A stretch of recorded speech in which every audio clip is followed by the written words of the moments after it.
Tapno may pasigurado ti kinatalgad dagiti motorista ken residente iti munisipyo imbilin ti Latridad LGU ti panakaipatungpal ti 40 km per hour speed limit kadagiti kangruna na kalsada iti ili.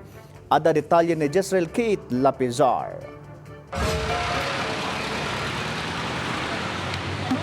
Naingat nga ipatpatungpal ti lokal a gobyerno ti La Trinidad ti Executive Order No. 86 wano ti nakaituding ti 40 km per hour a speed limit kadagiti kangrunaan a kalsada iti munisipyo.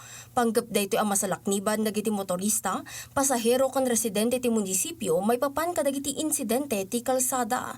Para kadagiti residente, napatag daytoy nang runa kadagiti asidag ti pagadalan tapno may tandudo ti kinatalged dagiti agad-adal. Dapat nga ma-maintain yan kahit na madaling araw eh. Kasi dito pag madaling araw, grabe ang ano dito. Grabe ang tulin ng mga sasakyan dyan. Alam mo ang mga motor dito, yung mga private na sasakyan pag madaling araw, ay nako, grabe ang tulin nila dyan. Kaspas at ti panang implementar iti daytoy, pinaartang pay ti La Trinidad Municipal Police Station ti monitoring ken enforcement operation da kadagiti kangrunaan a kalsada iti ili.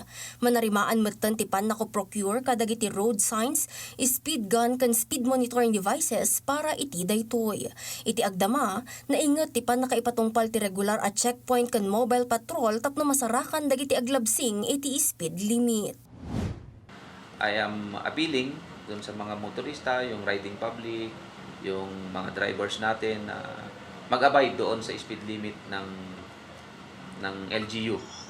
And we will strictly implement it and kung mahuli namin kayo is I'm sure mai-issuean kayo ng violation ticket and kailangan yung isettle yon.